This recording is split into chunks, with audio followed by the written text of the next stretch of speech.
Very good evening to you all, friends. I'm Sanjeev Singhal, Central Council member from the Northern Region, Chairman of the Auditing and Assurance Standard Board. I welcome you all on this 99th program of AASB for this council year. It's almost 2 months that this council year AASB was reconstituted, and 98 programs we have done so far, largely on the physical mode and few programs on the virtual mode. And today we are presenting you part 4 of key considerations in audit of listed companies. And we'll be dealing with two topics: internal financial control and communication with those charged with governance. Friends, internal financial control, or some people call it IFC, some people call it ICFR, are very, very important because an auditor has to see the entity level control and the process level control while doing the audit. And if there are inherent weaknesses or if there are control failures in the internal financial control, the auditor will not be able to rely on the internal control for giving his opinion on the financial statement. Then, instead of control testing, he will have to do the substantive testing. In addition, for most of the companies, a separate ICFR report is also required. So an auditor needs to evaluate the internal control over financial reporting for that purpose as well. As far as the communication with those charged with governance is concerned, again, that's a very important point. In many of the recent orders by NFRA, they have pointed out the gaps in the communication with those charged with governance. Those charged with governance communication should be formally documented and should be available with the auditor. So with these two topics, we have organized this webinar today with two of our young moderators, CA Manish Goel and CA Anmol Agarwal.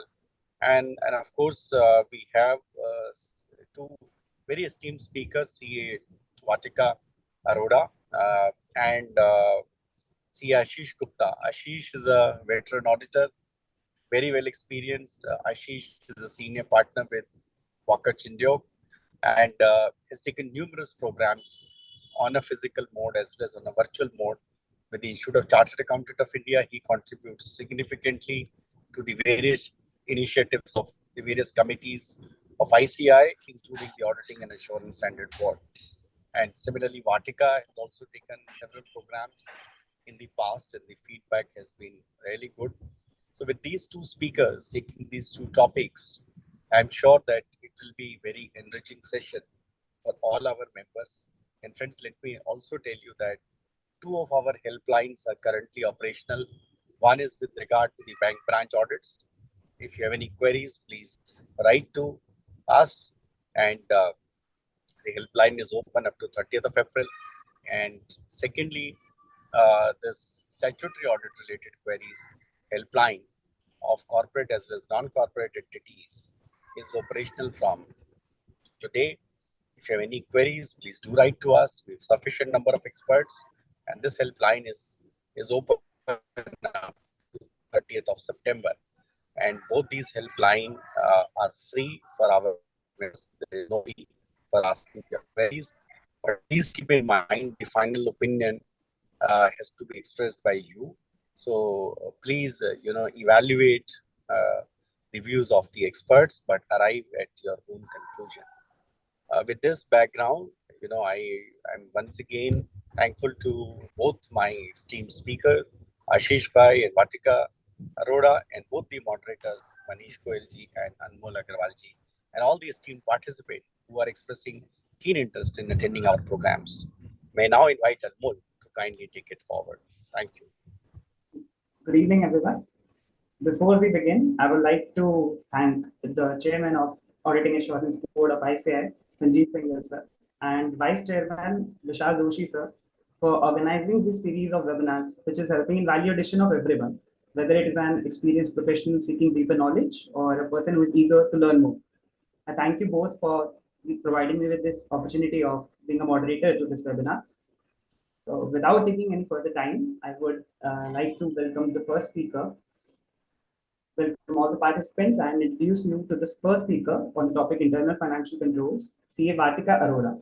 She's a associate director in business risk advisory practice at Perak Consulting. She's a chartered accountant with over 13 years of experience in advisory services, with a tenure encompassing EY India, EY GBS, and PwC.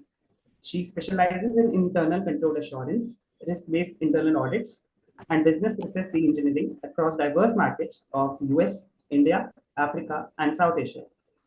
She has led numerous internal financial control engagements, SOX compliance projects, and business function transformation initiatives, demonstrating her proficiency in optimizing processes and enhancing efficiency. We welcome you, ma'am, and we are eager to learn to your valuable insights. I now invite Manish Goyalji to introduce us to the second guest speaker for today's webinar. Thank you, Anmol. I want to take this opportunity to welcome and thanks Honorable Chairman, CA Dr. Sanjeev Singhal sir, and Vice Chairman, CA Vishal Doshi sir, double ASB of ICI, for organizing much required event on key considerations in audit of listed companies and giving us this platform to collaborate and learn. I thank them for giving this opportunity of being moderator for today's webinar. Also, I want to thank our esteemed speakers for taking out their time to present their views on the subject. We have CA Ashish Gupta with us. I now introduce CA Ashish Gupta. He is a graduate from prestigious institute, Shri Ram College of Commerce, Delhi University. He interned from a well-reputed firm, Walker Chandiok and Company LLP at Delhi. He has vast experience in large-size companies in India across different sectors. Today, CA Ashish Gupta will share his experience with us on communication with TCWG. Also, I welcome all the participants for joining us today. I now invite CA Vatika Arora to please give us insights on internal financial controls. It's over to you, CA Vatika Arora. Thank you so much, Manish. Thank you so much, Anmol. And thank you, Mr. Sanjeev Singhal for giving such a nice opening statement to our participants. And I also welcome Ashish, and it's a great honor and privilege to be sharing this stage with everyone. I will now present my screen and I will talk about internal financial controls.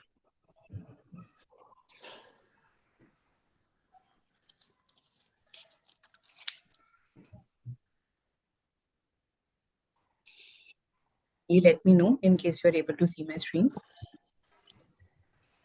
Kindly make it full screen, ma'am. Yes, ma'am. Yes. It's fine. Thank you so much. We are talking about webinar on the key considerations in the audit of listed companies. This is part 4, as Mr. Sanjeev Singhal said. We are talking about internal financial controls. Now, if we talk about internal financial controls, as Mr. Singhal said, that internal financial controls are something which are very, very crucial and important for any company. Now, why is it important and why does it at all exist? Let's take a step back from there. If we talk about Companies Act, the Companies Act of 1956 underwent a revision and thereby was born Companies Act of 2013 with all the amendments. Why it was important? It was important because there was modernization happening in India. There were newer companies, there were startups which are happening in India. There was an enhanced need for corporate governance which has to come in. There were also investors who were investing in these companies. There was so much of foreign investments also happening. Even in India, there were people who were interested in, getting into knowing that whether a company's health is doing fine. Hence, there was a need for enhanced, sort of corporate governance. The investors' confidence had to be boosted. And that's why, keeping in mind all of these things, there was a need for that revision to happen in the Companies Act. What that revision did was that it brought out the need for controls to be in place. But is it only the controls? No. It is not only the controls, but also the associated things along with it. And what are the associated things? First, regulatory compliance. Second, corporate governance. Third, how do we manage the risk? Fourth, how are we relying on the financial reporting? Because everything boils down to the health of the company by way of financial reporting, which is there. Next, how do we prevent any frauds or any misstatements in the in the reporting which is to happen? how do we ensure that the operational efficiency of a company is being maintained? And last but not the least, how are we protecting the assets of the company? So with all of that, what brought into consideration was the internal financial controls. I'm talking about internal financial controls, but if I was to talk about the definition, what does internal financial controls mean? It means, and very simply I've put it into one equation, is that internal controls on our financial reporting. We'll talk about that, what that means, but name itself suggests that how are we ensuring that financial reporting is correct. The second thing here is operational controls. Now, the company does not only have to look at the financial controls, but the other ways of working in which the process is working, which means operational controls. And third is whether there are controls in place which are anti-fraud, which prevents the fraud to happen. If we add all of this, what it gives us is internal financial controls. By the definition, which is there in section 134 of the Companies Act, it very simply means what is the policy and what is the procedure which the management has ensured to, one, for orderly and efficient conduct, safeguarding of the assets, prevention and detection of frauds and errors, accuracy and completeness, and the timely preparation of the financial information. So overall, if you see, it is basically how we are dealing with the whole set of processes which translates into the financial reporting. If I move forward, and while I said that ICOFAR is an important element, what does ICOFAR mean? What is internal controls over financial reporting? And again, while we have a definition, I have very simply put down again into an equation form, which means how we are maintaining the financial records in detail by maintaining the accuracy of any detail and every detail which is going into the maintenance of those financial records.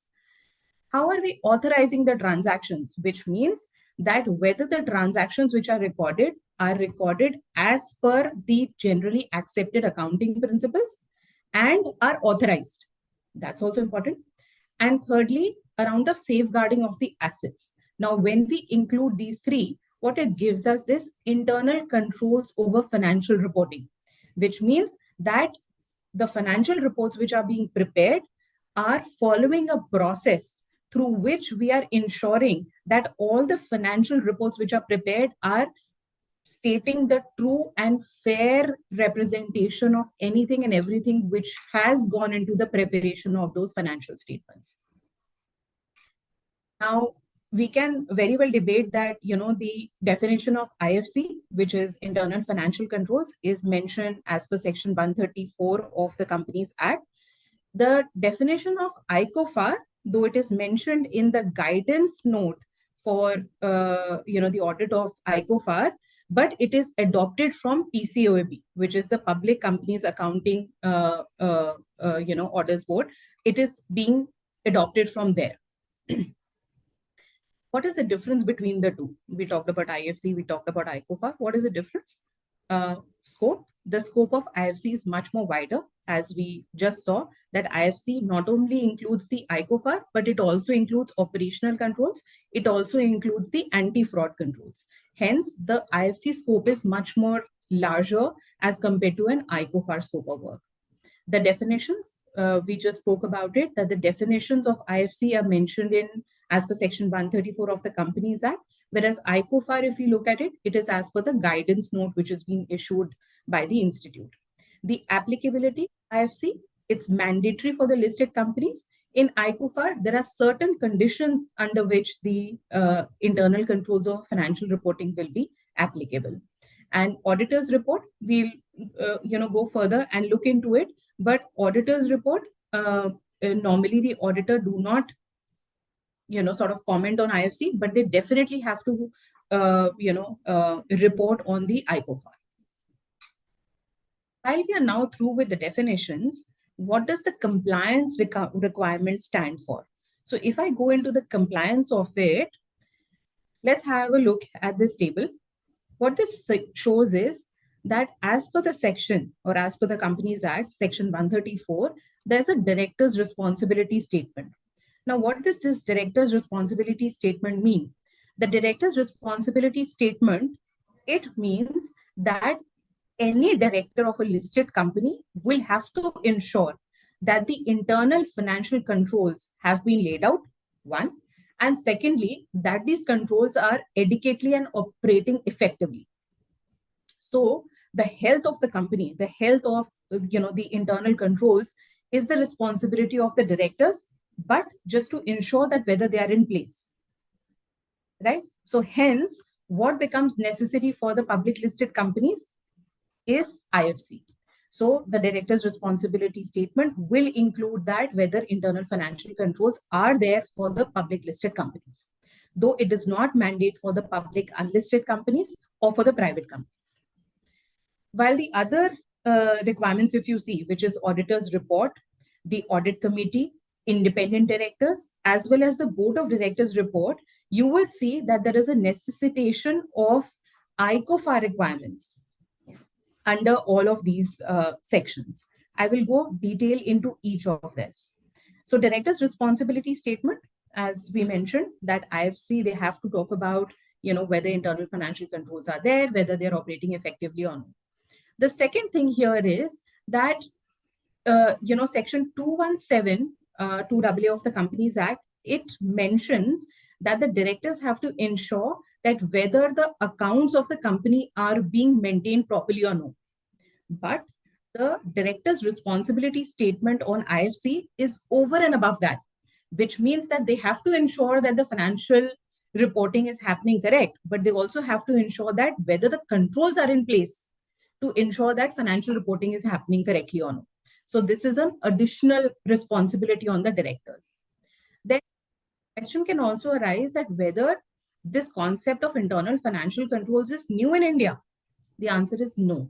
It's not new in India. It was also there at the time when we are looking at clause 49 of the equity listing agreement, which has a requirement where the CEO or the CFO have to state and have to accept the responsibility for maintaining and establishing the internal controls. They have to also evaluate whether the internal financial control system is effective, and they also have to disclose it to the auditors or the audit committee if there are any deficiencies in the whole process. So this director's responsibility statement is a responsibility which comes on the directors of the company to ensure that the management has taken full care in terms of laying down the principles and laying down the system of internal financial controls. Not only that, but also that those are effectively operating in the company. I move forward on the responsibility of auditors. So while we have seen that the management has a responsibility of putting down the internal financial controls, the directors will state in the report, but where does the responsibility of auditor come in? Now the auditor has to report as per section 143 that, again, adequate financial controls are in place, and secondly, whether they are operating effectively or not. And when do they have to report it? They have to report as at the balance sheet date, because that's when they will also be reporting on the financial statements. More likely than not, the auditors combine the two works, which means that they will audit the financial statements and they will give a report on the financial reporting, as well as they will have their independent assessment of the internal financial controls, and they will also report at the balance sheet date whether the internal financial controls are functioning properly or no, and whether they are in place. Let the applicability of the auditor's report come in. Now the auditor's report, one, is applicable on all the companies where the financial statements are prepared as per section 143. It is also applicable in case of consolidated financial statement, but it may not be applicable in case of interim financial statements, which means that in case there's a quarterly or there's a half-yearly financial statement preparation, at that time, the auditor may not have to give the report. Now, the question may also arise that how is the reporting under ICOFAR, which is internal controls over financial reporting, different from what we report under CARO. So here, what does CARO say? CARO say that you have to have internal controls, but they're limited to efficacy of the controls only on the purchase of inventory and the fixed assets and the sale of goods and services. It does not include all the controls which are relating to the financial controls. And hence, it does not require the reporting on efficacy of the operating effectiveness, because we have to ensure that, one, the controls have to be there. Secondly, operating effectively. That's under ICOFAR. But CARO says, no, you can only restrict yourself to the purchase of inventory and fixed assets and sale of goods and services. Hence, if we see, the auditor's responsibility with respect to ICOFAR is much more higher than the reporting on the internal controls under CARO of 2015. Moving forward, what are the other responsibilities which come in on the audit committee, on the independent directors, or on the board of auditors? Sorry, board of directors. So audit committee, the audit committee as per section 177 can definitely call on the auditors and inquire about the internal control system. So while the audit committee has to report to the board, they would ensure that whether the company has actually maintained internal controls system or no. And hence the responsibility under section 177 comes in. In terms of independent directors, again, they have to satisfy themselves that whether the financial reporting which is happening is ensuring that the financial controls or a system of risk management was already present in the system and it was functioning properly. So that also has to be ensured by the independent directors. And last, the board of directors report. So the board of directors report very clearly states that the internal financial controls are adequate, and they are adequate with respect to the financial statements only, which means that the board of auditors report focuses on internal controls over financial reporting only.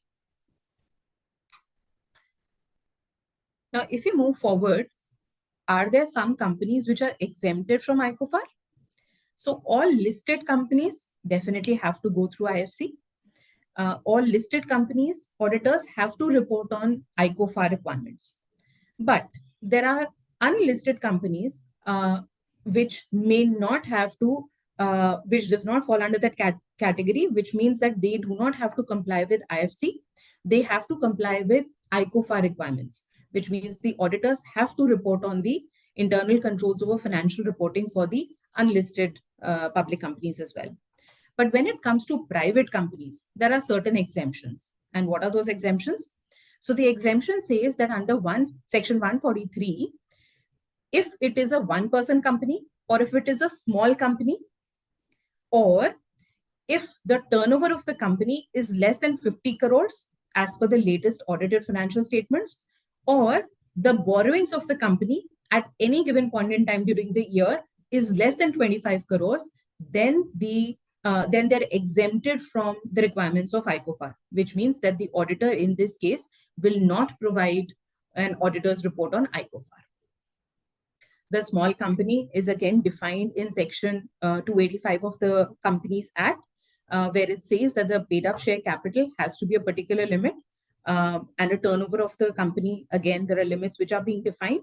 In case the small companies fall under that category, then, as I said, there is an exemption for such private companies.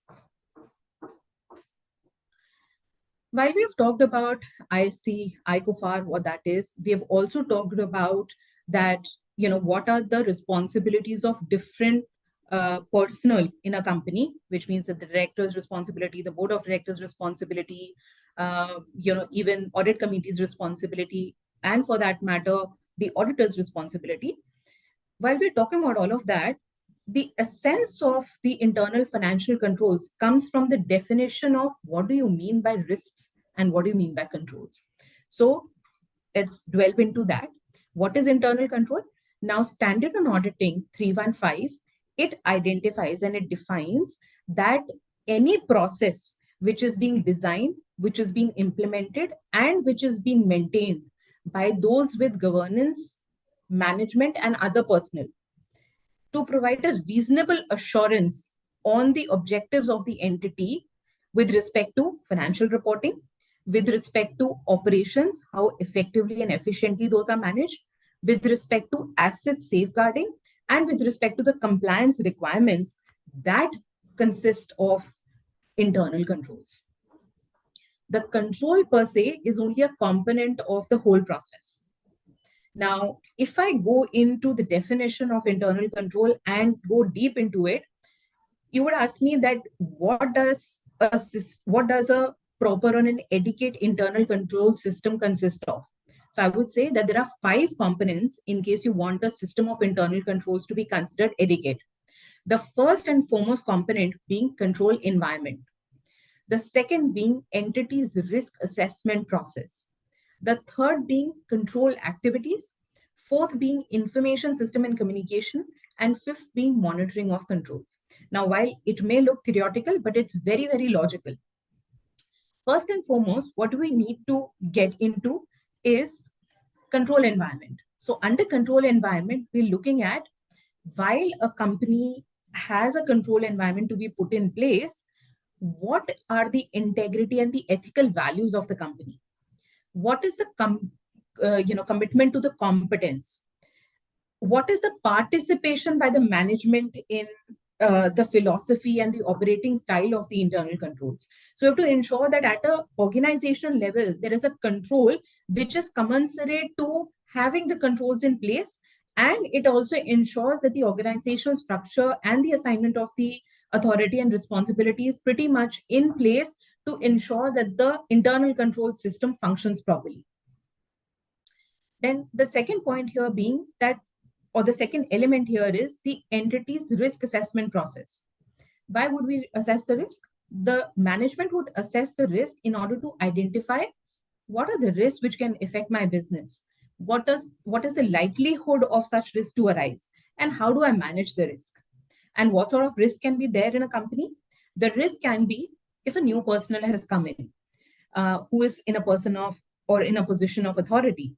If there is a new technology which has come in, if there are new changes at an economic level which are happening, maybe there are certain new accounting treatments which have come in, or there are any business new models or new products or services, etc., which have been introduced. So keeping in mind all of that, the entity has to also ensure that the risk assessment process is good enough for the right kind of internal control system to be in place. The third thing, or the third component that we have to consider while we are developing an internal control system, are the control activities. And the control activities would mean the policies and the procedures which somebody has to keep in mind while defining the internal controls. For example, data performance reviews, or any technology which has come in, what are the systems and how are the system functionings, whether there is proper internal controls on the systems which are put in place, whether there are physical controls in place, and whether there is segregation of duty, which means that there is a review mechanism which has already been put in place. So those are all the control activities. So we have to ensure that while we are defining the internal controls, the control activities are properly defined. The next thing we have to consider is what is the information system which needs to be considered, which means there may be a control environment, there may be a risk assessment which is being done, there may be a control activity which is there, but is it properly talking to the different technological systems which are in place? Which means that whether the transactions are recorded in time, whether there's a system in place which is recording by the right logics, whether the time period for recording is correct, and whether the representation or the presentation and disclosures are correct. So we also have to consider that what is the information system which is in place to ensure that the internal financial control system is adequate. And last but not the least, we also have to ensure that how all these activities are being monitored. So whether there's a proper mechanism in place which evaluates whether the controls are functioning properly, and whether all the communication on the deficiencies has been communicated at the right time to the right people in order to mitigate such issues or deficiencies which may arise. So I'll just step back again and come back to the fact that in order for an internal control system to be considered adequate, it's just not those 5 components, but also various elements that you have to keep in mind while you're defining the system on internal controls. As far as the internal controls are concerned, and the standards on auditing of 315 is concerned, what is the auditor's role in it? So while we say that fine, the company will have an internal financial controls in place, the auditor will come in and then they will assess that whether there is a risk of material misstatement or whether there are chances that a fraud or error may arise. And why are they doing so? They are doing so in order to ensure that the financial reporting is correct. And they will have to do all of this analysis at a financial statement level as well as at an assertion level. So when we began the session, we were talking about that it has to be a very top-down approach, where not only at at an overall level, meaning at an entity level, but also at a business process level, also at an activity level, the auditor will have to assess that where are the risks or where the controls are missing, so that they could identify the material misstatements, they could identify the deficiencies in the process, and then report accordingly, so that the people who are relying on the financial statements are satisfied that these financial statements are prepared with reasonable assurance. Now, while we talked about how an internal control system is important and what are the components which have to go in while we are defining these internal control systems, we also have to keep in mind that there are certain limitations on the internal control system. And in this case, the management's responsibility becomes of utmost importance, because they have to ensure that while they're putting the internal control system, they are making sure that they have looked at an overall health of the company with respect to operational, with respect to financial reporting, and with respect to the compliance objectives. But there can be certain areas which come with limitations, or there can be some inherent limitations. For example, there can be human errors, or there can be collusion, or there can be an abuse of responsibility by a person who is supposed to put the internal controls in place. Hence, it becomes imperative for the management as well as the auditor to look at the assessment of the internal controls to ensure that the output of those internal controls, which translate into financial reporting, is done with reasonable assurance, as well as with assurance with respect to any controls which are being put in place.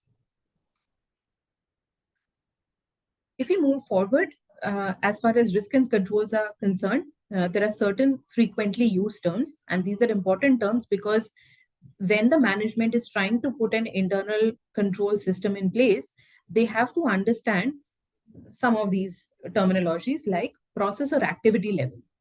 When they're defining the internal controls, they have to ensure that they're not only defining the controls at process level, but at an activity level. An activity level would mean a sub-component of a process or a procedure which is being performed in order to ensure that the transactions are recorded properly. A risk, which means that what all things can go wrong, and in order to mitigate the risk, one of the things that is being worked upon is the control objective. That when I am putting an internal control, what is the objective or what is the risk that I'm supposed to mitigate through that? We also have to consider while defining the internal controls that at an assertion level, how are my internal controls affected, or how are my financial reporting effective, and hence the assertion come into play. I'm sure all my stat friends are very, very familiar with assertions, which includes your existence or occurrence or completeness or valuation, etc. So at an assertion level, the auditor will always go and assess the various risks which can arise, and then define the control objectives. And last but not the least, we have the key controls. Now, key controls meaning that the controls on which most reliance is placed in order to mitigate the risk, or in order to mitigate the problems which may arise or what can go wrong. We have to also ensure that not every control is a key control. So there can be a process in which different controls are being identified, but only the key controls are the ones which we will have to focus on and which may require testing. Moving forward, how do we use the internal control framework for the evaluation? I've talked about the control components. I've also talked about the control elements which we have to consider while we are evaluating whether the internal control system which is being put in place is good enough for a company to rely on how my financial reporting is being done. What is the audit execution approach which the auditor takes while they're looking at internal controls over financial reporting? Now, it's a complicated diagram which is being put here, but it is pretty simple if you look at from an auditor's lens. The auditor, when they look at the internal controls over financial reporting, they have to plan the audit. And while planning the audit, what do they look at? They do a risk assessment. For the risk assessment, they have to identify what are my significant account balances and what are the disclosure items that you have to consider. Once you have identified the significant account balances, then they have to understand the significant flow of transactions. For understanding the significant flow of transactions, normally what the auditors do is they would go into a walkthrough, a process or a system walkthrough, or they can inquire from the management or the process owners. They can observe a transaction, how it is being done. They can inspect as well by looking at the different set of documentations. Again, this all is being done to identify the significant flow of transactions. Once that has been done, then the auditor also identifies the risk of material misstatement. That again, what all can go wrong, that's fine. That is at a risk level. But what is material misstatement which needs to be identified in order to plan the audit further? Once that is being done, then they identify controls which address the risk of the material misstatement, which means that I have the risk identified, but how do we have the controls which are being put in place to mitigate such material misstatement? And then, while I was also talking about the key components, I also said that the auditor will also have to consider what are the different IT, platforms or IT requirements which are there in the system for a particular transaction to happen. For example, there can be an SAP transaction which takes place. So the auditor will also have to consider that SAP environment in which those recordings of the transaction is happening. They also look at the materiality, because obviously when they are looking at the material misstatement, they have to consider that whether it is material enough or no. They also have to look at the work which is being done by the other auditors. So they can rely on the work of the internal auditors. They can rely on the work which is being done by the management. But again, it is judgment based at how much reliance they want to put on the work of the others. Once they have planned the audit, which means that they have identified significant accounts, they have also identified that what are the areas of risk and what are the technological things that they have to consider while auditing a particular set of controls. The second step comes in, which is design and implementation.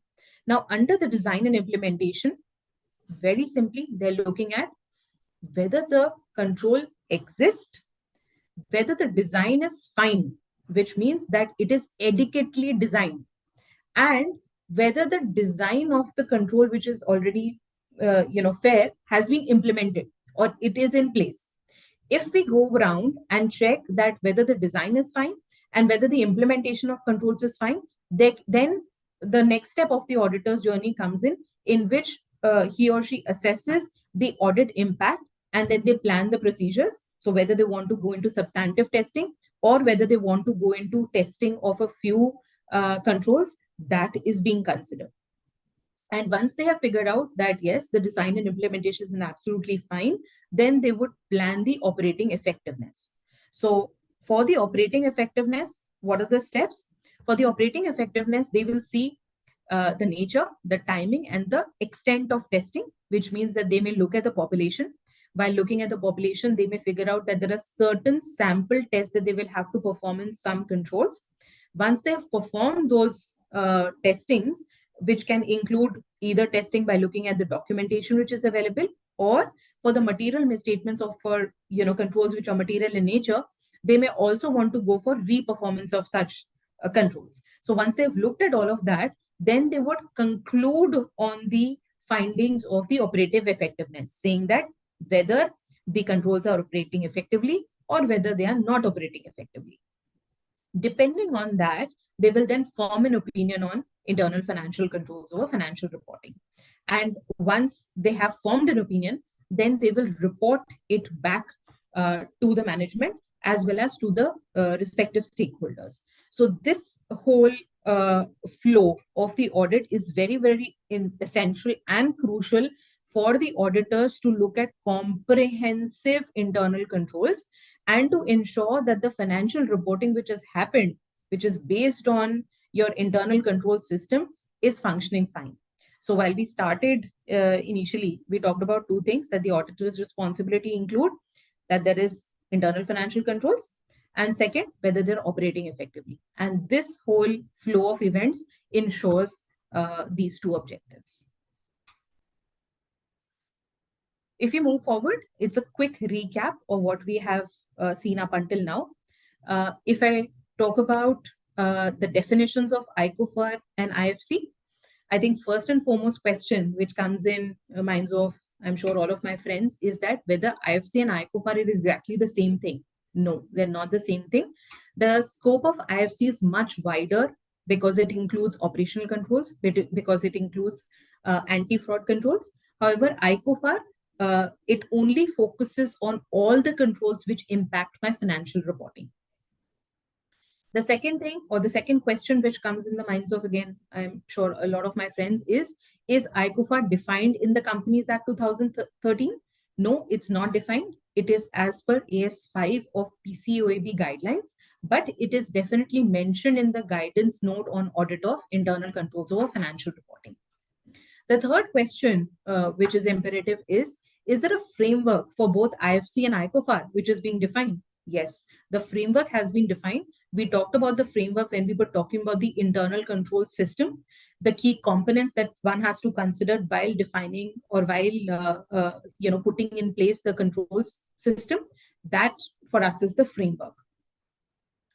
On the applicability of the IFC or the ICOFAR, whether IFC is applicable for private companies? No. We talked about the requirements that certain private companies are exempt from the requirements of IFC, which means the auditor has to report on ICOFAR requirements, but only of the companies which come under the conditions which are being met as per the MCA guidelines. The next question which comes in is whether ICOFAR and or IFC becomes applicable on foreign holding companies by virtue of its Indian subsidiary company. The answer is no. We talked about that, ICOFAR would be applicable on consolidation of the financial statements. It may also be applicable on any company which is being on which the financial reports are prepared as per Section 143. So we have to consider, one, whether the company is registered in India as per, and the reporting is happening as per Section 143. When it comes to auditors and management reporting responsibilities, first and foremost, who is responsible for having the internal financial controls or internal controls over financial reporting? Definitely the management is. Whether the auditor has to give an opinion on IFC with reference to financial statements only? Yes, we talked about it, that the auditor's responsibility warrants them to report on the ICOFAR requirements. Whether the management can delegate the evaluation of IFC or ICOFAR to the internal auditors or external consultants? Definitely yes. That is where a lot of our friends come into play, that the management may take the help of the internal auditors or may take the help of the external consultants. They may ask them to help them put in place the whole internal financial control system. They may also ask them to test those controls on behalf of the management in order to ensure that they are ready for the year-end checking and validation by the stat auditors. Then comes into place whether directors of private companies have to comment on the effectiveness of ICOFAR in their report. No, the directors of private companies do not have to comment. However, the directors of the public companies definitely have to comment on the effectiveness of IFC. And last question, I'm sure that comes into a lot of our minds, is whether directors of the private companies have to comment on the adequacy of the risk management systems in their report. Again, the answer is no. Here, the responsibility lies on the directors of the public companies to comment on the adequacy of the risk management system. That is it from my side, friends. I will be very happy to take down the questions which come in at the end of the session. Thank you, and over to you, Anmol. Thank you, ma'am, for sharing your knowledge and expertise with us. It was really a great presentation covering all the aspects about internal financial controls. I would request you to stay connected with us for the question answer session. And I now invite Ashish Gupta sir for sharing his expert knowledge on the topic communication with those charged with governance. Over to you, sir. Thank you, Anmol. Am I audible? Yes, sir. Okay. No, I think quite a useful session, Vatika, and I think this important segue to my session now on those charged with governance communication. And I think really, I mean, you set the very high standards, so I'll try and see if I can match to that. Of course, the whole discussion around what is the role of the auditor, and when, you know, why we should communicate with those charged with governance, what is it that we should really be looking at, you know, in terms of the timing of that communication. That's really, really important. I think what I'll do is let me just set the context. Let me try and put up my screen and just let me know, Anmol, if it's really coming on. Is it on? Can you see my screen, Anmol? Yes, sir. Yes. Okay, great. So I think the whole context setting would be, you know, there is already an auditing standard, SA 260, which deals with the auditor responsibility in dealing with those charged with governance.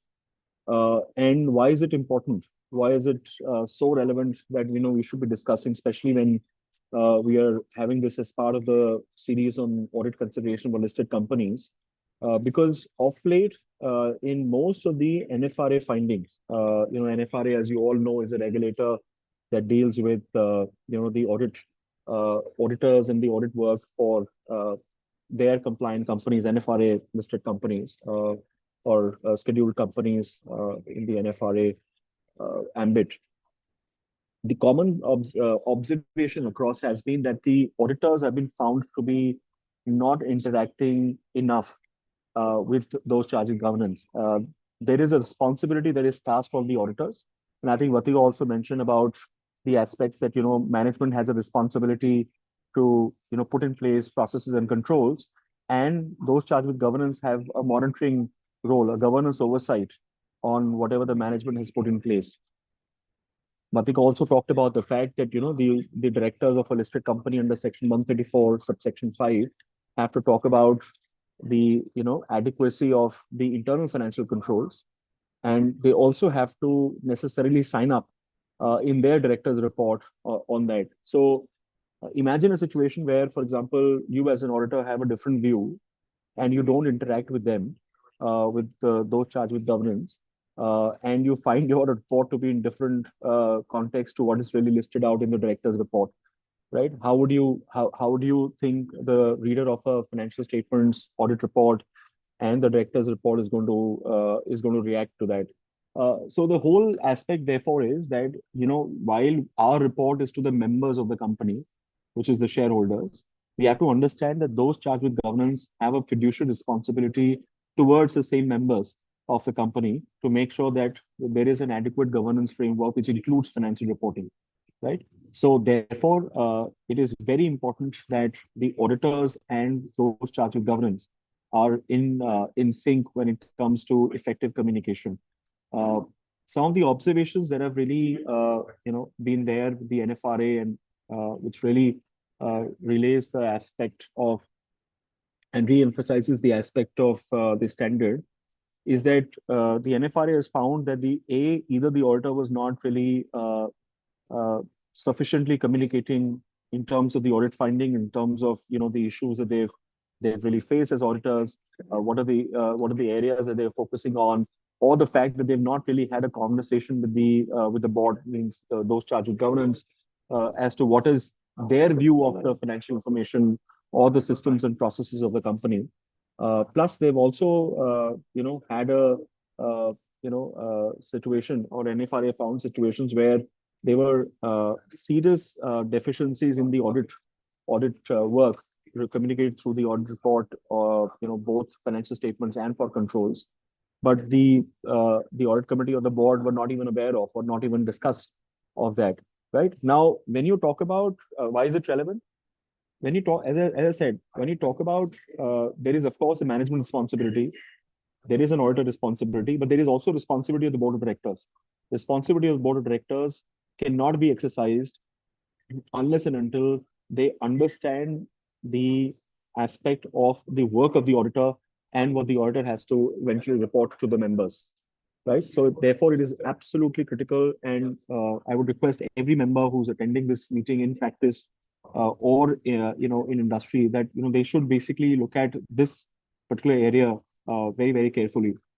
Uh, Most common thing that I have experienced, as an audit partner, and with dealing with different teams across, and not just one firm, across firms, is that one is that while they'll say that we are communicating to the audit committee about these are the findings, but what I find again very strange is that the communication at times is only one way. It is never two-way, whereas the standard very clearly requires the communication to be two-way. And we talk about that as part of our as part of this session as well. So NFRA is quite clear that this is one area where, as auditors, we need to significantly up our game. We need to ensure that we are not only following this standard in form, but also in spirit. We involve those charged with governance well into the process of audit, and not just as an outcome recipient of the process. Right. So I think that's really just setting the context of this. The objective of the standard SA 260 is really, as I laid out very briefly, is to really communicate as to what is the responsibility of us as auditors, what is the management's responsibility, what is the responsibility of the board, so that everyone understands through the audit process as to what they have to do and what they shouldn't be doing.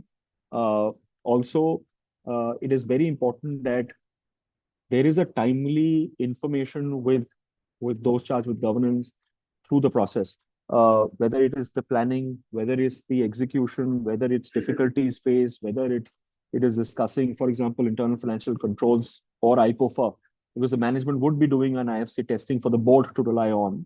At times, you would find the board coming back and saying that, on asking a question that, what has been your findings on the IPOFA, right? So how do you correlate that is very, very important. So it's absolutely essential for the auditors using this standard to have the communication timely on different aspects, and what all those different aspects, will cover that as part of this learning session. But also, as I was mentioning, have a two-way communication. We've seen situations where there has been a situation of a fraud, or there has been an element of fraud, but the auditor failed to communicate that with the board of directors. I mean, we'll come to 143.12 situation as well, where it is mandatory for the auditor to engage with the board. But we've seen where it was not a management, it was not an auditor identified fraud, it was a management identified, but the board and the auditor did not just have a effective communication, which resulted in auditor being deficient in its work, and it resulted in board being deficient in its work. So therefore, it's very important that the auditor takes those charged with governance along as it goes through the process. And you would have seen very recently NFRA, as part of their initiative also, as an organization, they're not just been talking to the auditors only, or the audit firms. They're also talking to the boards, to the audit committee members, precisely for this reason. They want to understand that, is the board or is the audit committee effectively engaged with the auditors through the process? right? So therefore, it is very, very important that we understand what we have to communicate. Before we really get into what, when to communicate, it is important that who's really understanding who's those charged with governance. And a common mistake that we all make is that we believe audit committee is those charged with governance. We assume that the subgroup which is designated under the Companies Act to look at financial statements, to review under Section 177 of the Companies Act, that they are the presumed those charged with governance, and therefore any communication that we make with them will tick the box on SA 260. The answer is it may, provided you do that evaluation, right? At least in my experience, you would find that audit committee may not entirely be responsible for meeting the requirements of those charged with governance. And the test that you would typically apply are these 4 bullets on the screen. One is that you'll have to see whether the audit committee responsibility is it only with respect to auditors, or is it, so what is really the responsibility defined under the beyond just the Companies Act in the articles by the company, right? It is also important to understand that what is the authority that audit committee exercises eventually with respect to the board. Can it bind the board on behalf of for certain matters? I've seen, as I said, audit committee is more of a review function of the board. That's what I'm saying. That I think you would typically not find audit committee as completely ticking the box on those charged with governance. But audit committee essentially is a review function that the board decides under the Companies Act through the articles to say that yes, you will do 1, 2, 3 things, right? You will review the financial statements, you will review the appropriateness of accounting policies, accounting practices, and so on and so forth. But please remember, at the end of the day, the audit committee does not sign on 134. It is the entire board that signs on the 134.5, right? It is the entire board that takes responsibility of the financial statements. It's the entire board that signs the director's report. So when the board is taking the entire responsibility, audit committee is only a subgroup which is created to make sure that the board's responsibilities, there is somebody from the board providing that review function for the board, right? So audit committee necessarily does not replace those charged with governance or is not a substitute for the board, right? Having said that, what you should therefore do is clearly that even when you're communicating with those charged with governance through the audit committee, make sure that whatever your communication is goes to the board as well. It is there as part of the board's discussion. It is there as part of the board's minute, even if it's through the audit committee. But the board acknowledges the fact that yes, there is these are the matters which were discussed. These are the observations. These are the qualifications. This is this is what the audit plan is, for example, of the auditors, and so on and so forth. Again, I would take you back to SA 700, which essentially puts down the audit report format. There, it doesn't say the audit committee has responsibilities. It says the board of directors have a responsibility of exercising governance on the company, right?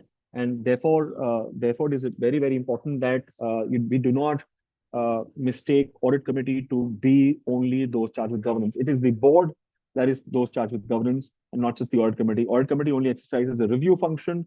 Yes, you would communicate through the audit committee because that's really the function of the audit committee. But at the end of the day, you have to make sure that whatever you're communicating through the audit committee, the communication is to the board and not to the audit committee. I've seen, in a couple of examples with other firms, as part of my review, and also that, typically you address communication to saying the audit committee, and that's it, right? And you would not necessarily follow up that whether the audit committee is eventually discussing the matter with the board or not. I think that's also your responsibility to make sure that whenever you're reading the board minutes, you put a special reference to the fact that, whatever you've discussed with the audit committee is eventually minuted as part of or discussing the board, right? So I think I thought I'll just clarify that it's important that we identify those charged with governance and then suitably make a communication plan. I'm not saying that one should always convene a wider board or you should go and make a presentation to the wider board. All I'm saying is if you're making a presentation to the audit committee, make sure that whatever you're communicating to the audit committee is eventually getting recorded and getting referenced in the board through the audit committee. That's also something that you have to ensure as an auditor. What I'll also now getting to is that what is really the form and timing of the communication. I think the standard clearly talks about aspects of what is it that you should be communicating, how you should be communicating, and what is the timing of your communication.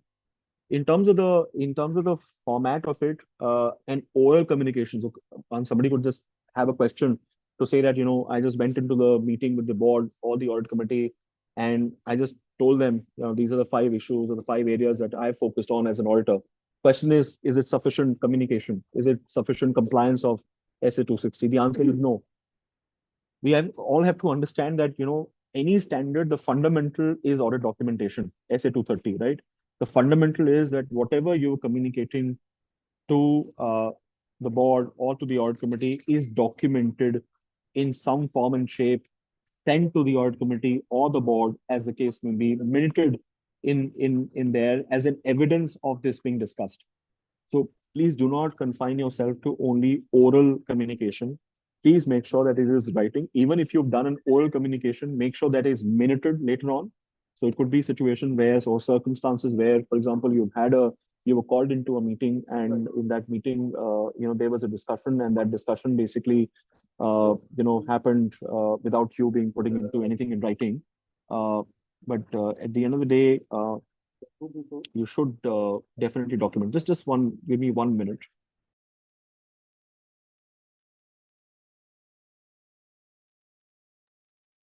Yeah. So please make sure that when you talk about the format of this, even if it's an oral, try and be written as much as possible, especially the scheduled presentations you should have, or scheduled conversations which you plan to have should be in writing. But in situations where you end up having an oral communication with the board or the audit committee subgroup of the board, make sure that there is a minute that is circulated after you've had that meeting, which is signed up by yourself, and also gets documented as part of the audit committee minutes and or of the board as well, right? So therefore, the format is very, very important on that. Second is on the timing of the communication. Again, something which, as I said earlier, a lot of people just get this wrong. Quite frankly, we believe that once we've completed the audit, we will go and make a presentation to the audit committee or the board, tell them what has been our audit plan, what has been our key areas of audit focus, identify or give them some observations, how we concluded those observations, what is the impact on our report, what is other matters that we possibly identified, either internal controls or financial reporting, so on and so forth, and that's it. That's not a sufficient communication at all. Communication, as I said, has to be two-way. Second has to be different stages. So right when you plan for your audit, right, that is where you should have a communication with those charged with, which is the audit committee and or the board, right? So audit planning, of course, doesn't happen close to your sign off, right? Audit planning you would typically do well ahead of when you plan to execute your procedures. So whether you do a assessment under 315, whether you take into considerations different aspects of the standards, whether it's 240 and so on and so forth, or for that matter, even 570, whatever those planning situations are, make sure those planning matters are documented in a format. That planning would typically focus on 3-4 areas. One area would be to communicate to the audit committee and or the board that you are, as a firm, independent with respect to this audit. B, these are the 5 things that you identified as risk assessments under 315. This is how you've gone about assessing materiality. 320. This is how you're going to be responding to the risks that you've identified under 315 through 330.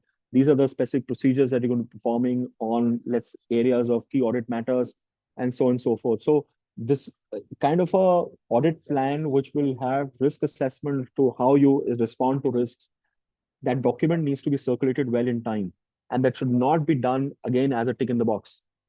So if you were to say that, okay, I've 31st March, I'm going to be signing the audit report somewhere on May, even if I were to circulate this in April, is that a sufficient communication? The idea is, from a timing standpoint, the answer is no, because you would have already gone through bank circularization, you would have already gone through debtor circularization as of 31st March, you would have already gone through inventory verification wherever there are inventories involved, or bank loan circularizations, as the case may be. So you would have already performed certain procedures under different, auditing standards 505 in this situation, in this case, for instance, right? Which you're performing without letting the audit committee know what is the why you believe those procedures need to be performed. Now the question could come back, somebody from USA saying that, yeah, audit plan is mine, why should I communicate with the board or the audit committee? The reason is, again, you as an auditor is an outsider, right? The audit committee and the board exercise monitoring, exercise governance on the actions of the management. They meet more frequently. They are supposed to know a lot more, about the company as well. So it's important for you to, through that communication, to actually seek from them if there are any areas that they believe would be relevant from an audit standpoint. Maybe there were some discussions which were not minuted, as part of the board minutes, where there was a discussion about some restructuring. There was a discussion about, some areas where potentially the controls are weak, where they've asked the internal auditors to focus on, and so on and so forth. Right? It's important that the board and the audit committee is given that opportunity from your side to convey those aspects to them, to say that, okay, while these are the financial statements line items, these are the 5 areas that you've identified as, or 5 assertions that you've identified as prone to material misstatement. They can come back and say, while we understand, please also focus on 1 or 2, 3 things as well. Please make sure that we've identified these 3 areas as part of our internal financial controls testing or certification as more important areas. Please evaluate that from a ICO first standpoint. So it's important that we give that opportunity. And I'm telling you, when we've done that, we've heard some great feedback from the board and the audit committee, which has helped us as auditors to make sure that we modify our audit plan to be eventually giving a opinion on the financial statements, and of course fulfill our responsibilities. So make sure that you do this communication on your audit plan well in time. Don't do it after the year end. There's sufficient time, maybe after the Q3, if you're a listed company, auditor, after the Q3, before you hit March. I think that's the right time for you to do this assessment and do this communication, right?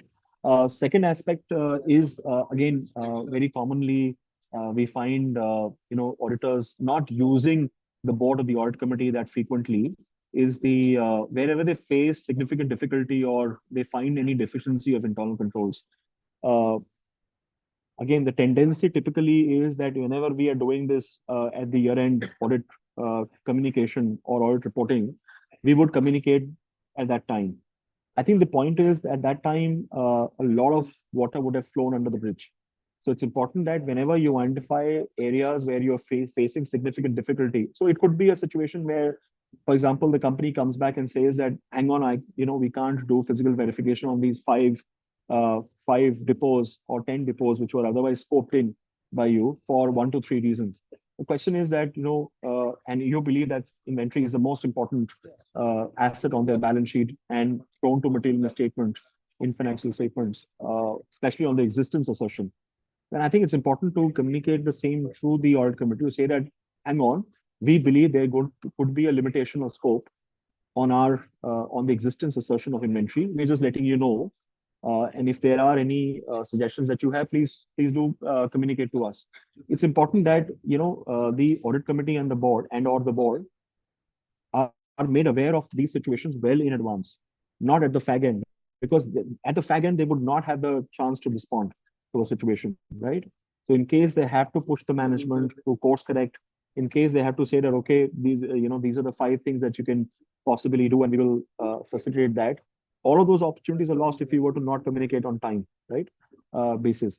Similarly, on deficiency internal controls, whenever you plan an audit, you would typically find internal controls of financial reporting being tested through the year, especially for controls which are implemented through the year, whether it is the revenue accuracy controls, whether it's the purchase inventory accuracy controls, whatever. There are certain controls that you would basically test through the year. Suppose you find certain errors in or deficiencies in while you're testing. those internal controls of financial as part of your ICOFA reporting, it would be appropriate again for you to communicate that to the board at the time when you find that out, and of course concluded them to be real errors in the management processes or management controls. Again, why? Because again, this will certainly have an impact on how you respond to this through appropriate substantive audit procedures, or it'll have a correlation to board's note under 134. So the board has to be therefore given sufficient time to be able to relay that and do that correlation with 134, right?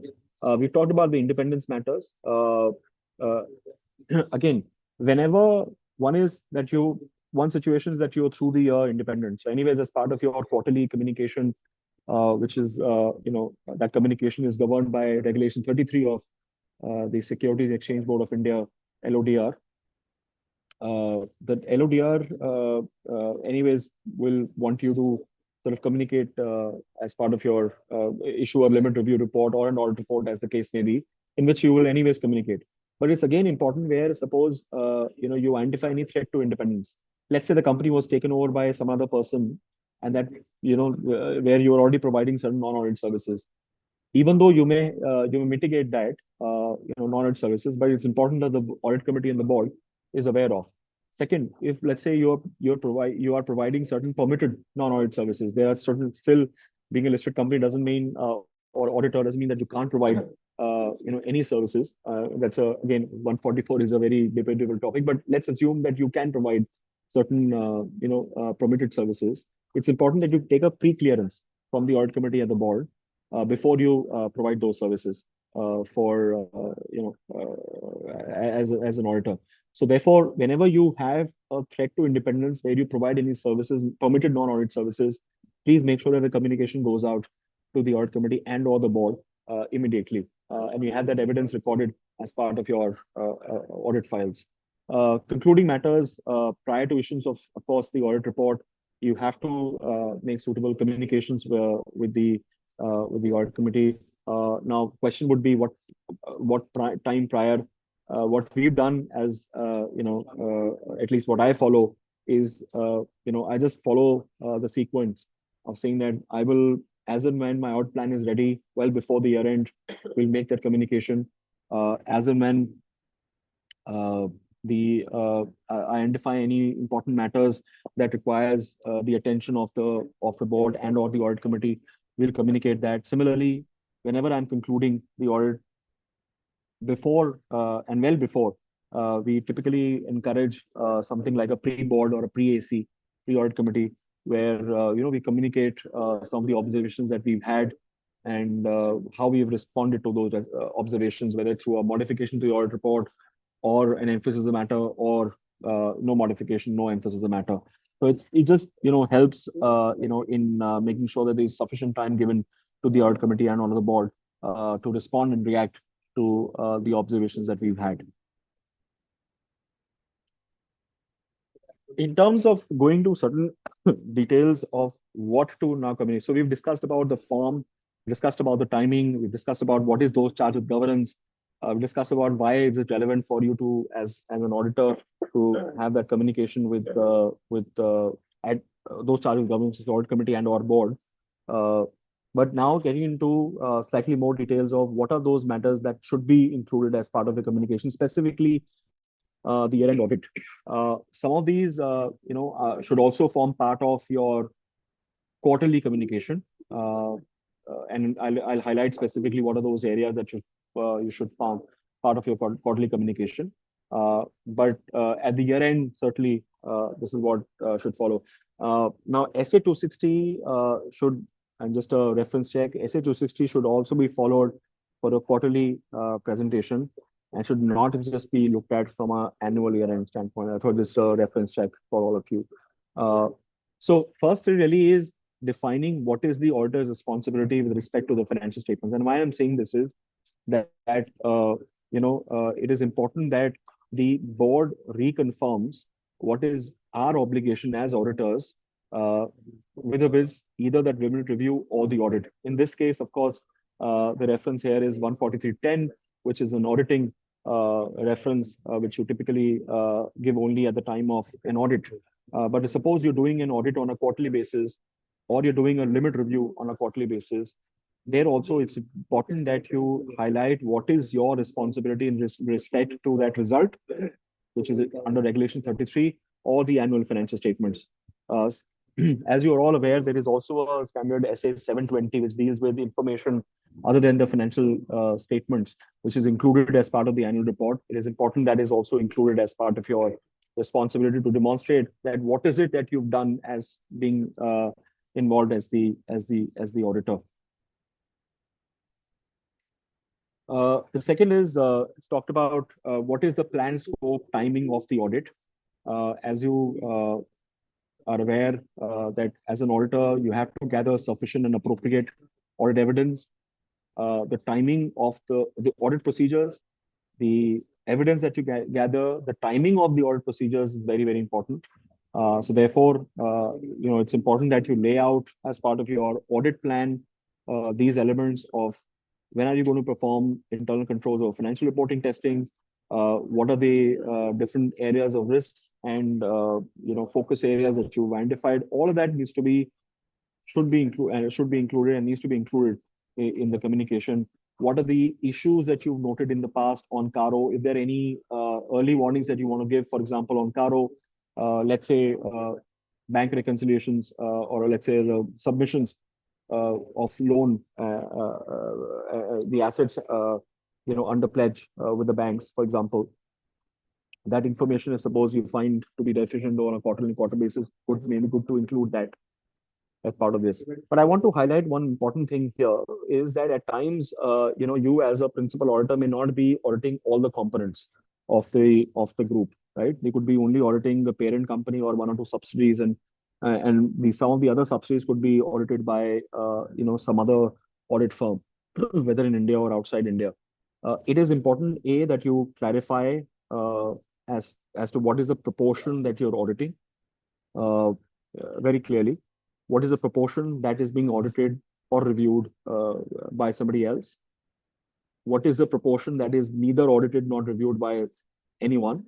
What is the work that you would be doing as part of SA 600 procedures on the work done by the other auditors? And what is the reference that you're going to be drawing in your report? Whether you're going to be relying on the work of the other auditor or you're not going to be relying on the work of the other auditor. Whether you're going to be, whether the other auditor has or is likely to have a qualified opinion or modified opinion. What is your response to that? So it is important that when you are communicating, you're not just communicating about yourself, you're communicating with respect to and in relation to the opinion that you're giving. So in a standalone financial statements opinion, of course, you'll only talk about the work that you've done. But in a consolidated financial statements opinion, where there are other components involved, it's important that the board and those charged with governance are made aware of who are the people who are involved, other audit firms who are involved, what is the proportion they're doing, what are, if for material subsidiaries, what are the areas that you've understood from the other component auditors that they're focusing on, how you are ensuring under SA 600 that you do an adequate review of the work using para 12 and so on and so forth in that SA 600 with respect to that work. It's important that is also included as part of this communication of plan, scope, and timing of the audit. Of course, coming to significant findings from the audit and the audit result, that is by virtue something that you ought to be communicating. But one thing that again we found out as some of the observations that we've had is that people don't necessarily appropriately either communicate what are the findings of the audit result, and or they are not able to appropriately conclude on that. The conclusions at times are not fully compliant with the standards. And I'll give you an example. Let's say there was an audit finding that you had in this situation only. Let's say the depreciation was not appropriately computed by the company, and you noted that there was an error. That error was material, and you asked the company to post that error, right, and correct that error into the financial statements. The company corrected that error into the financial statements. But the question is how you should be communicating. Should you be communicating to say, okay, this was our observation. This is what we've found out the error to be, and this is what the company has done. Do you think this is going to be a sufficient communication? The answer is no. This is not a sufficient communication. You ought to be also then concluding that the other element of that, the fact that the company was not able to compute depreciation appropriately through their systems, accounting systems, is a control lapse. The control of the company did not work to arrive at the right computation of depreciation, and therefore, to that extent, the financial statements were misstated when they were provided to you as auditor, right? So this therefore has an impact on our ICOFR conclusion if it's material, right? Because that control was not exercised at the year end, and only after you noted as part of your audit procedures, you identified that and posted that as an audit adjustment. So you should clearly therefore conclude as to whether that particular observation of yours had any impact on internal controls of financial reporting. Now, let's take another example. Let's say you find out through your physical verification observations, not physical verification, physical observation of inventory.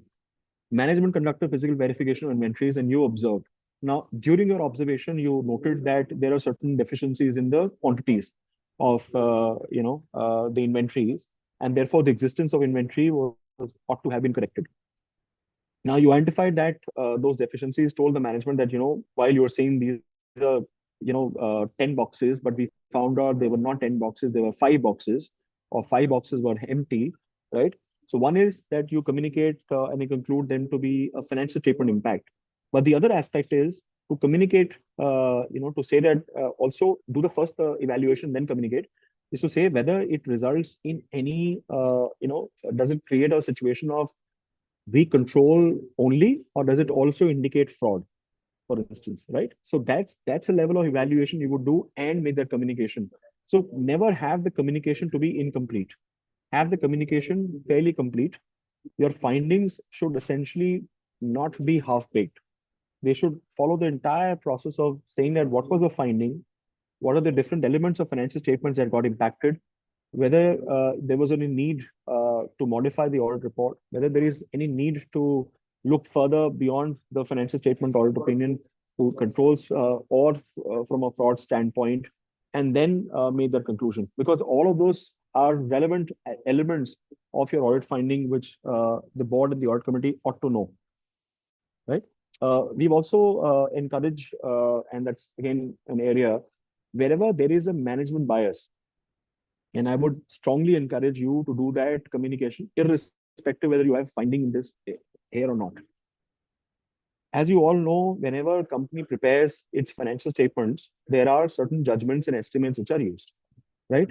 Now, there could be accounting estimates, for example, accounting estimates on extent of provision that should be made on debtors or inventory or, on loans and advances, for example, right? There could be then judgments, let's say, whether to classify a contingent liability as a contingent liability or make a provision of that or not, right? That's an accounting judgment. So whenever you financial statements, there are certain estimates and judgments. Please identify what are the most significant estimates and judgments. And wherever there are those, and identify those estimates and judgments where the management bias is significant.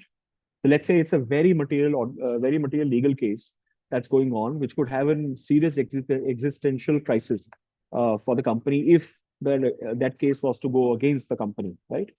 Or it could have a material impact on the financial statements. But that by inherently, that by virtue of it being so material, would have an inherent management bias, right? So whether you have an audit finding or not having an audit finding on that, what are the procedures that you've done on that? What are the important judgments involved? What is the basis of conclusion of the management? How you as an auditor comfortable with that aspect need to be communicated and need to be documented as part of your communication with those charged with governance. Reason being that whenever there are areas of management bias, that's where the governance plays a very important role. Because the governance needs to know that these are the 5 areas where management could have exercised bias. These are the potential impact on the financial statements. These are the procedures that the auditors have done. and basis which they have satisfied themselves. And if they have to add anything on this, they can do that, and an opportunity is given to them at that time. Similarly, as I talked about earlier, your communication should very clearly identify if there are significant difficulties. Like I took the example that the management was not able to facilitate inventory observation on some of their depots, which you believe as an auditor were important from an audit standpoint. It's ought to have been communicated. The impact on the audit report also, where all you've not been able to gather any sufficient and appropriate audit evidence. Could be situations, right? Let's say there is a very large customer which the amounts are due.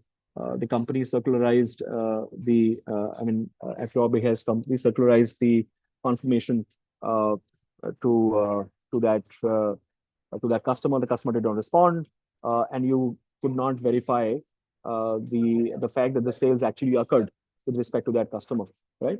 So for whatever reason. So I think that these are all areas where need to be very clearly documented.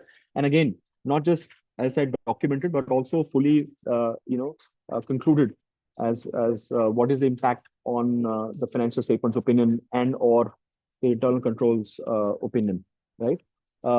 The other aspect where we again see lapses here is that at times the auditors do not necessarily communicate observations in other aspects of the audit report. Let's say CARO, or let's say other matter paragraph, let's say even 14310. Now we will have audit trail, which is applicable for this year's audit also. So let's say there is an observation on audit trail, even though that observation is going to be confined to the main audit report and part of the 143 communication, subsection 11, having a reference of subsection 10 as well.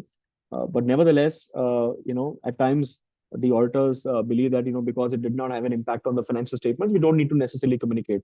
The answer is, please, wherever you have observations, negative observations, whether they are in CARO, whether they are in your audit report. Let's say managerial remuneration was paid in excess of the limits set out in Section 197 of the Companies Act. Now, the amounts may not be material to qualify the main audit report or modify your main audit report, but nevertheless, there was a violation of a section.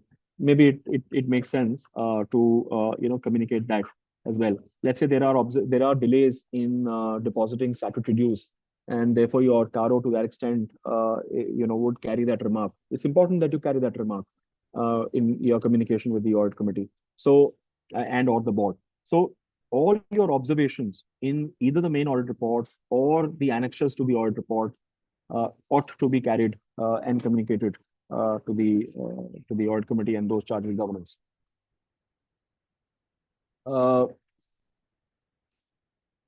Just 1 minute. Right. So I'll just take a quick recap here. Up till now, we have of course looked at who all are those charged with governance. Why is it necessary to have a communication with those charged with governance as an auditor? What all we should be communicating, in what format we should be communicating, when we should be communicating. We've discussed that. Now we're in the content of our communication with the audit committee and or the board, right? As I've talked about, other matters we should clearly put down the observations. In other matters, I would also like to highlight one very important aspect, which is management representations under 580. So, we've seen a lot of times the management representation not really communicated and signed off by those charged with governance. They typically be signed, and we take representations to be, by the CFO or, at times even a finance manager. Point is, are they authorized to give you the representations that they are signing on? Who's authorized to give you the representation needs to sign on those representations, right? Typically, audit committee and or the board should be reviewing the management representation letter before they are signed, or it is signed by the CEO, CFO, or whosoever is authorized and has the relevant authority to give those representations. We do not, get the audit committee and or the board to review the management representations. Very, very common mistake that we make. How can we, rely on a representation by the management if it's not reviewed by the relevant committee, whether it's audit committee or the board? Because eventual responsibility is of the board, right? And as you know, that the board signs the financial statements before you sign the audit report as an auditor. So how can the management representation letter not therefore be reviewed? Because ultimately they need to know that what are the underlying representations they're giving to us as the auditor, right? Uh, so please make sure that every single management representation letter is communicated with either the audit committee and or the board. Now, in this situation, while somebody might come back and say practically, boss, how can I send all those papers to and wait for at times the directors may not be comfortable in reviewing each one of them.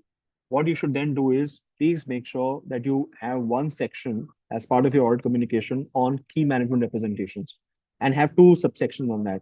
One are the standard representations, right? And one are the non-standard representations. What are non-standard representations? Let's say there was a transaction that happened, right? Which was unique. Let's say there was a acquisition the company did, representation around that. Let's say there was a particular legal case which did not go in the company's favor, and the company made an appeal, and the company did an evaluation accounting judgment on this on that particular legal case, right? And of course, you were provided. So your representation could be that you've been given all information with respect to that case, and therefore the conclusion of the management is appropriate. Is the representation the management is going to give it to you? That representation, in my view, is a non-standard representation that ought to be reviewed by the audit committee stroke board, right, and or board. So therefore, please have in your audit committee deck have one section on key management representations. There, subsection standard representations, and second is the non-standard representations, right? As I talked about auditor independence, be very, very particular about the auditor independence. One area globally, and NFR is going to also pick this up very, very soon. Globally, one area where PCOB or any regulator, FRC of the UK, whosoever, or ACRA of the Singapore focuses on, that how the auditor is basically communicating with the board whenever they are providing any non-audit services and or indicating the threats to independence and how those threats to independence were basically mitigated by the auditor for the auditor to be independent, and therefore the opinion to be qualified to be given by that auditor, or the auditor to be qualified to be giving that opinion, right? So therefore, please make sure that the auditor independence, not just every quarter, but whenever you find any threat to independence being given, right? So I thought really that's all from a content perspective, and I can sort of tell you that and I'll now re-emphasize another aspect is this two-way communication. Often people come back and say that, if we were to send, let's say, our audit committee or board communicate deck to them, would it be sufficient compliance and just talk about it? No. Whenever you are in a meeting, have a two-way communication. Ask the board, ask the audit committee members if they are aware of any matter, if they are aware of any transaction, if they are aware of any situation which could have an impact on the financial statements. Let them come back, because their responsibility is also to review the finance. They can't pass on that responsibility to us as auditors. They have to independently examine the accuracy, completeness, adequacy, appropriateness of the financial reports, right? Independently. They don't have to rely on us. They can, of course, choose the right CFO. They can choose the internal auditors. They can choose the audit committee. They can choose whosoever to perform that function. But that can't be delegated to us as auditors. So therefore, it is important that we as auditors, remind them of their responsibility, remind them of the fact that they have to ask these questions, of the management and answer us, that whether they are aware of any situation, whether they have gone through all the financial records, whether their internal financial controls testing is complete and accurate, and they believe that there are adequate internal financial controls prevalent with respect to that company. So please make sure it's a two-way communication.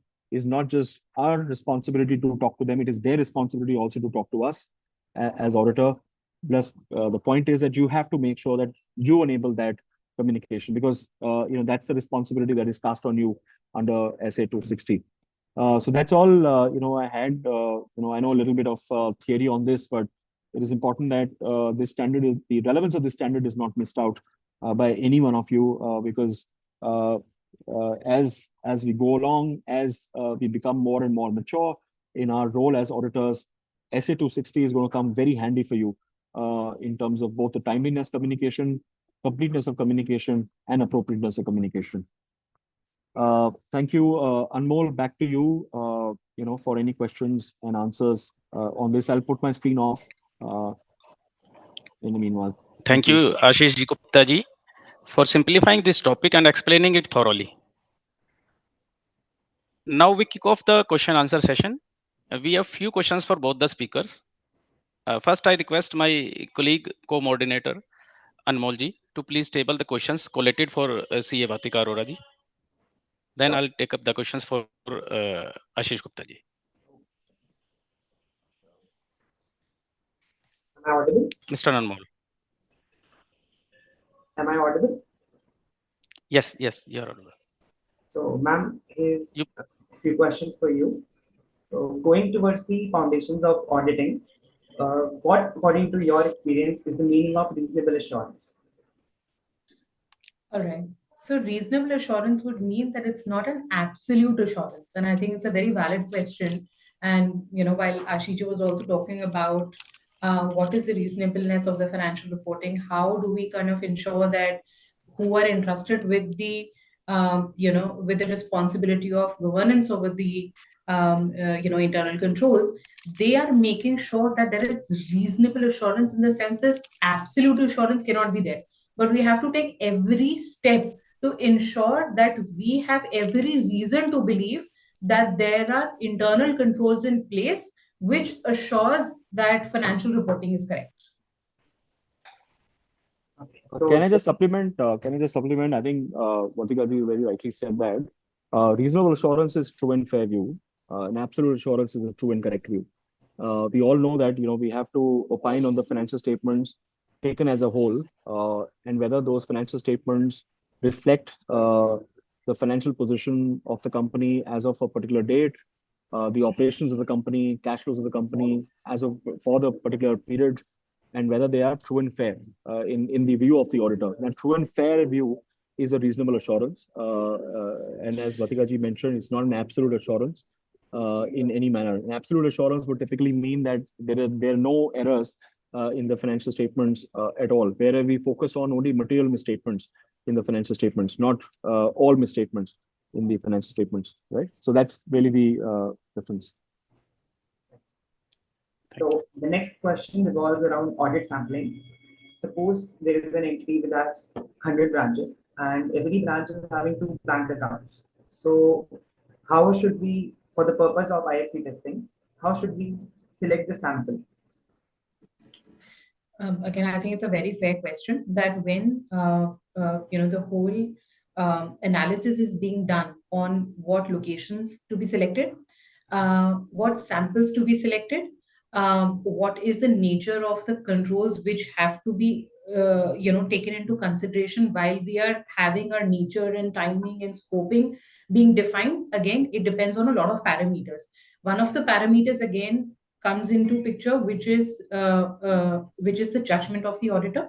But at the same time, you have to consider a lot of considerations with respect to material misstatements, with respect to significant account and balances, with respect to materiality, which again becomes important while we are deciding which location to picked up. In your example, if you are taking a bank which has got different locations, and under that there are different transactions which are happening. Now, whether a particular location is material enough with respect to the overall functioning, obviously that has to be taken into consideration. In terms of the transactions, again, materiality plays a very important role in terms of deciding that what sample needs to be picked up. While we talk about materiality, it is just not the materiality in terms of the amount, but in terms of the relevance with respect to the overall entity, with respect to what is the limits that are being considered, as well as as well as is there a risk of material misstatement? Right, and I think just another lens to what you just mentioned, that is the population itself. So you have to sample only which is in a homogeneous population. So you can't sample apples and oranges and say that I'm going to pick up one orange out of the 10 total fruits, where there's 5 oranges and 5 samples. So you ought to have one apple and one orange, because that will be representative of the relevant population. So therefore, we have to understand that from a control framework, the homogeneity of the underlying processes is very important. So there are a few controls which occur in the succeeding year, which pertain to the previous year. For example, the income tax filing and the ROC annual filings. So how should we test and design the designing and operating efficiency of such controls? Right. So any area that we need to audit or any area that we need to figure out that whether the internal controls are put in place, we will have to look at the whole process around it.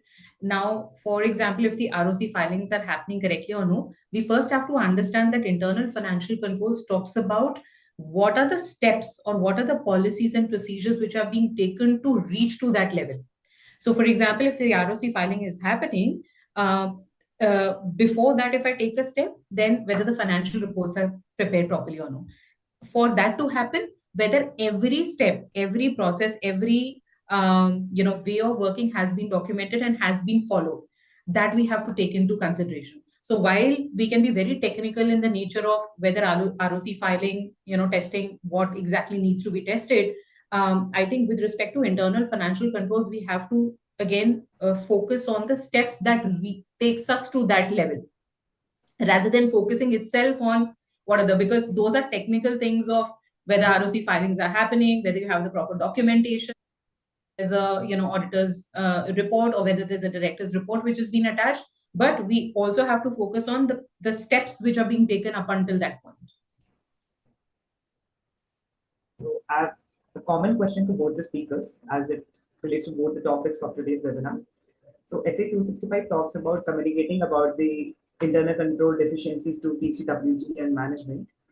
So I want your guidance on the documentation for the same. Ashish, you want to take that? Yeah, sure, I'll do that. I think first is very important in terms of the timing of the communication. So your documentation, really in terms of when do you want to communicate. The second aspect is, the observation, whatever your observations are, need to be well thought through in terms of the impact that they will have on your substantive audit procedures. So let's say there were significant control deficiencies, right? And your controls for a particular process assertion did not meet its objectives, the control test procedure, right? Which means that you cannot, have control reliance. First step, right? So your evaluation therefore has to not just to say that, okay, these are the 5 deficiencies we found out. That's not an adequate communication. The communication should be, okay, these are the 5 areas that or 5 deficiencies we found out in this process, which would have impact on our substantive work for this assertion. That's the first thing. Second is that evaluate that from a ICOFR reporting standpoint, right? To say that, and again, you would not be guided by the actual impact of that control deficiency, but also the potential impact of that. Let's say there was an important control of an authorized signatory before a transaction is recorded in the system, right? Now that you found out in your controls that the authorized signatory, that control was not exercised, right? So you found out the 25 samples, 5 samples or 4 samples, the authorized signatory was not, did not sign on that. So therefore you have a situation of that control being not implemented. The response to that would not be to say, just inform of this observation, but to also first make the evaluation of the impact of this observation on your audit procedures. How would you respond to this under 330? Right? And then also to say that what is the impact of this on your overall, ICOFR on that, and then make the communication. So your communication therefore has to be a timing of it. So whenever you have the observation, second is the content of it, right? And third is the manner of it. So your communication now, again, I've seen people say that, the companies will organize a meeting. In the meeting, people will say, ye 5 observation thi, ye tha, wo tha, all that. That's not sufficient. Please make sure, even if it's oral, it gets minuted, documented in the minutes of the audit committee and or the board and in your files. Otherwise, try and push for only the written communication in this. If it's oral, make sure that you minute it appropriately. And also, just to add, when we talk about reporting on ICOFAR, the auditor report which comes out again will have all these elements of whether it is whether they can provide an opinion, if they have sufficient evidences to say that the controls are functioning properly. If there's a material misstatement, then how they are giving the opinion, because they can also sort of disclaim an opinion, or they can also step away from the engagement, that if they do not want to opine on that. So we'll have to be very particular on how and what are the elements that they will have to consider before they communicate their opinion, especially on the ICOFAR matters. Thank you so much, ma'am, for your time and guidance and providing us with your valuable insights. I would now request Manish Goyalji to ask the further questions from Ashish sir. Thanks, Anmol. Thanks, Vatika Arora ma'am, for addressing all the questions. It was very interactive and great questions from the audience. I also have few questions for CA Ashish Gupta ji. The first question that I take is, it is in two parts. First is, what is the definition of those charged with governance? And second part is, who all we should be communicating during the audit to cover SA 260 for listed entities and private limited companies? So can you repeat the first part of your question? That is the definition of TCWG. Okay. So those charged with governance, it are group of people, whether it's typically it'll be under the Companies Act, you can't have a single director company, who are basically responsible for providing governance oversight on the management, right? Now Right. management, you would typically find a CEO also or an MD also sitting, the promoter also sitting on the board, but that's fine. At the end of the day, when they are sitting on the board, they're exercising their role as governance oversight on the. So management is basically who's tasked to run the organization, right? The board of directors do not run the organization. They oversee the management running the organization in a more appropriate manner as designed, of course, by the. So that's really those charged with governance.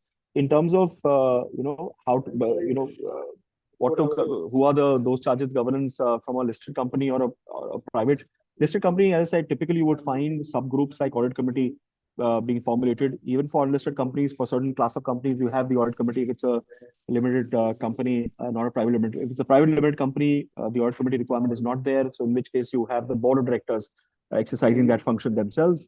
But irrespective, wherever you are having even an audit committee, make sure that whatever you communicate with the audit committee, as is communicated by the audit committee to the board.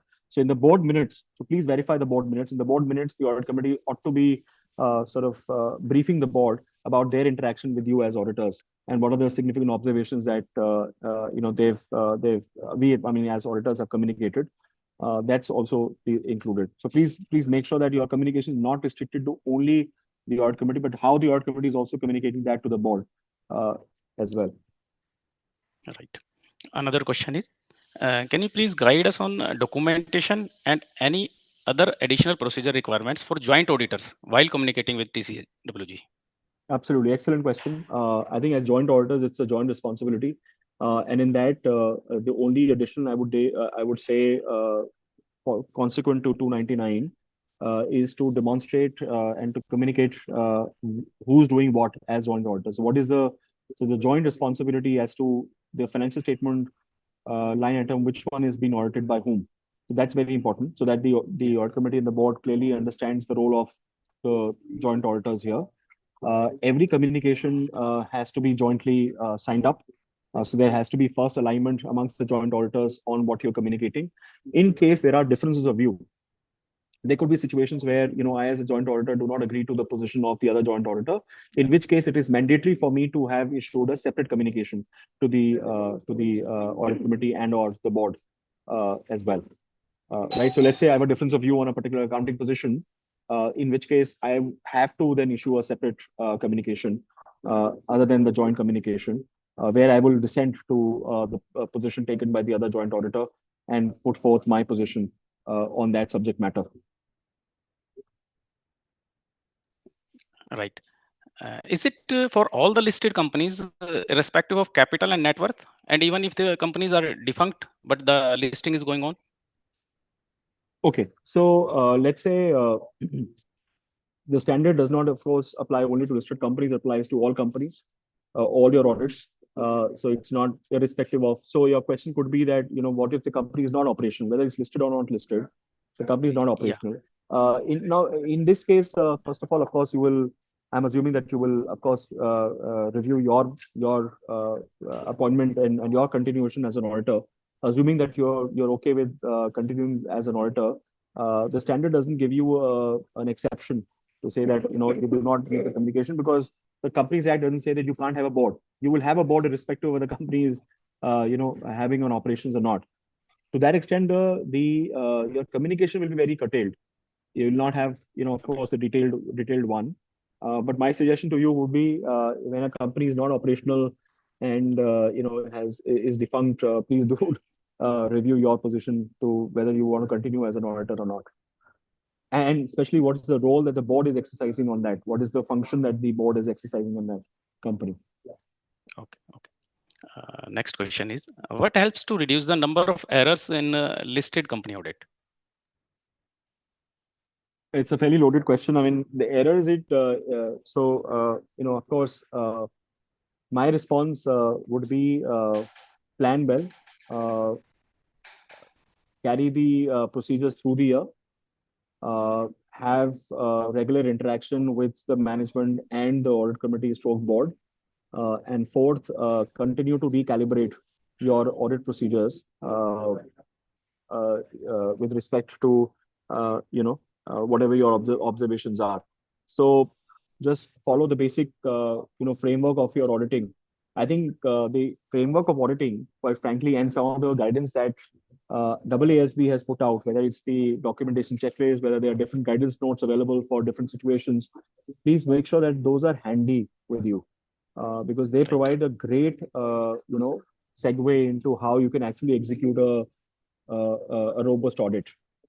Right. Right. Next question is, can presentation in audit committee be considered as communication with the TCWG? Yes, a presentation in audit committee, of course, is very much part of your communication with those charged with governance. Just make sure that your presentation, whatever you communicate with the audit committee, eventually gets minuted in the audit committee, which eventually is available with the board as well to look at it. Just make sure that that's the case. Okay. Okay. What should be the ideal frequency of the communication with TCWG? Right. See, ideal frequency, no, there's no set formula for that. There are broad principles which we talked about. Right. There are no rules to it. The principles is that whenever you find there are areas that you should be communicating. I'll give you a situation. Let's say you're not in an audit scenario right now. You're not in a limit review. Let's say you completed a limit review on 30th November, and your past limit review not to start the audit. You notice there is a fraud, right, in the company. Somebody Right. has done a whistleblow, Mhm. right? Should you be waiting for the quarter and or the year end, right? Mhm. You have to be communicating You have to- at that time, yeah. because that timeline is defined under 143.12, for example. Right. Right. How Right. how do you deal with that situation? So therefore, the broad principles, there are no rules. Broad principles are, you should be having a two-way communication. You should be communicating enough to make sure that the audit committee and or the board understand your responsibility as an auditor. They appreciate the observations that you've done. You get a comfort on the fact that you've understood everything from the audit committee and the board, that they are exercising adequate diligence on the financial reporting made by the management. So Perfect. yeah, Perfect. that's what I would say. Next question is engagement letter a part of communication with TCWG for planning matters? I mean, yes, if you see engagement letter, absolutely, because engagement letter documents your responsibility, documents management responsibility, documents what are the deliverables that you're going to be eventually executing on the audit. So it is very much so. In fact, the terms of the appointment ought to be discussed by the management with the audit committee and or the board. So, for example, the fee, right, of our engagement is eventually approved by the shareholders, but it has to be reviewed by the Yes. board and proposed to the shareholders, right? So the Right. board has to look at the terms of our appointment and our engagement. So regular discussion with CFO be also part of the communication with the TCWG? No, CFO is not TCWG, and it cannot be constituted as a, even if the CFO is sitting on the board Yeah. of the company. So you could typically have a situation where a director of finance, is part of the board of directors. So you can say, can you come back and say, or the CEO is part of the board of directors. But if you're communicating with them, that is not communication with those charged with governance. Communication with those charged with governance has to be in capacity of them exercising their role as those charged with governance, which typically happens in a formal meeting setup or in a formal group setup, right? Where Right. all the members of those charged with governance have equal access to information. Right. Next question is how to ensure two-way communication with TCWG? Right. Again, timing is very important on that. So every time, for example, you're having having an audit committee meeting or a board meeting after every quarter, make sure that you ask them, have separate meetings other than the management, other than the setup. Ask for some time from them and ask the basic questions around what is the diligence that they're doing. So have an oral communication with them at that time, which you can minute as part of your audit documentation, Right. As well. So every quarter you should, in my view, do that through inquiry procedures, unless it is a 143.12 situation where you put it in writing necessarily because it's a mandatory requirement, where then the audit committee and the board has to also respond to you in writing. You can do the oral communication also in writing, but I would say that practically that's more convenient. But make sure that whatever you do as oral communication, minute it and put it in your files as a minute. Okay. One more question. Can audit trail form part of communication with TCWG be greater than key audit matters? No, the audit trail and key audit matters have their own relevance. So let's say an audit trail, you typically would, let's say key audit matters anyways, because they'll be part of your audit report, you would typically, communicate as to what are those key matters, how you arrived at those key audit matters, and so on and so forth. But especially on the audit trail, you would, of course, as part of your audit planning, you will talk about how you plan to test audit trail. And if there are observations, then you include those observations and that. But both of them are separate. They're not superseding each other, or they're not mutually exclusive. Right. Thanks, Ashish. Thanks so much. It was very interactive. And may I now request Mr. Anil Lalji to please take over. Sir. Thank you so much for wonderful deliberation, Ashish ji and Ma'am Vatika Arora ji.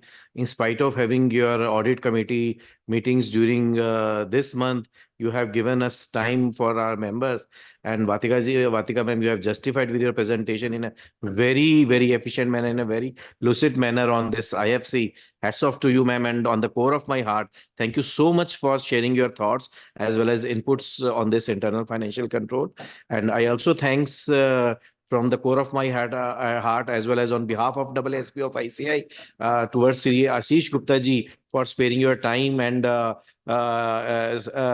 sharing with your thoughts as well as inputs on TCWG.